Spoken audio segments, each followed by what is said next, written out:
કે હે રાઘવ, એક ધનુષ્ય યજ્ઞ જનકપુરમાં કરવાનો છે. આગળ જાય છે,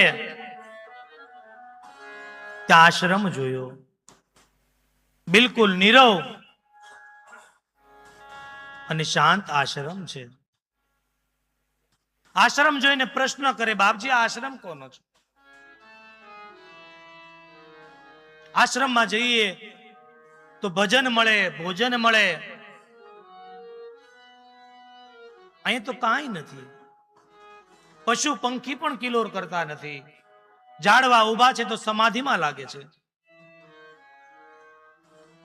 આખી જ અહલ્યા અને ગૌતમ ઋષિની આપણે 2 દિવસ પહેલા જે કથા જાણી, કથા આખી વર્ણવી અને કહે, પ્રભુ આ ગૌતમ નારી છે, અને ચરણની ધૂળ આપો. એનો હિસાબ ન માંગો, એના પાપ પુણ્યનો હિસાબ ન માંગો, એને ચરણની ધૂળ આપો. તમે પાવન નહીં કરો તો આ જગતમાં બીજું કોણ પાવન કરશે? અને પ્રભુએ જ્યાં ચરણ ઊંચો કર્યો,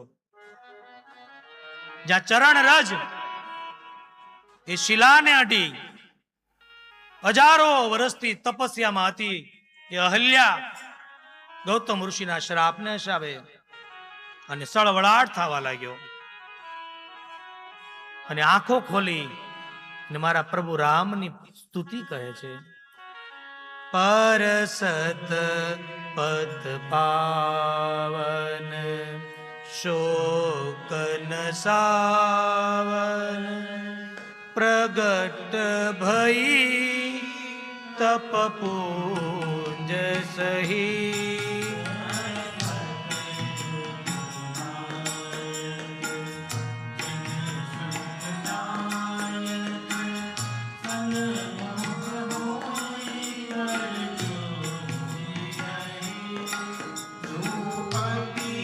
મન પાવા સોબર પાવા પતિ લોક આનંદ ભરી સતપત પાવન શોકન સાવન પ્રગટ ભઈ તપ પૂંજ સહી.